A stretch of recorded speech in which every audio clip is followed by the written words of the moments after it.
in 2020 was a sense that like Trump was having fun. This was sort of like an enjoyable, fun, celebratory thing. And the extent to which even Vance's appearances are these very kind of terse events, I think that's meaning.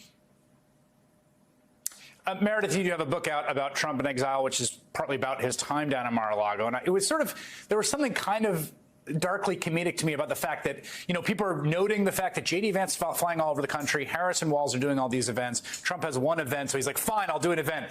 Come down to Mar-a-Lago.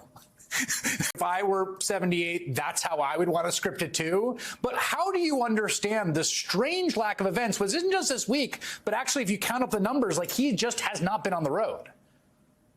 Well, he was asked about that today at the press conference, and he scoffed at it, pushed back at the question. But the press conference we saw today, this was classic Trump in so many ways. Look, he was trying to contrast himself with Vice President Kamala Harris, who's received some criticism about not doing any interviews or press conferences herself.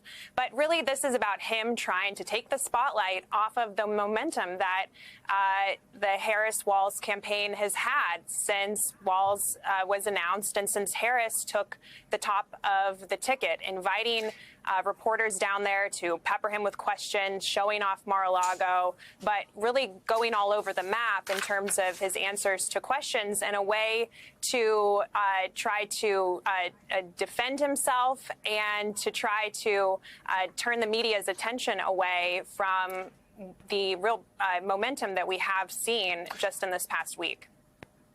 This is, let me stay with you on this, because I do think Maggie Harriman made this observation too. She was down there today of just like, he doesn't like when the attention's not on him. And there was all these people who were saying when during those brutal 3 weeks of the Democratic Party after the Biden debate leading to his withdrawal from the race, people were saying, well, Trump is being so savvy. He's laying low. But he wasn't actually laying low. Like if you went to Truth Social, he absolutely was not laying low. It's just that the attention wasn't on him.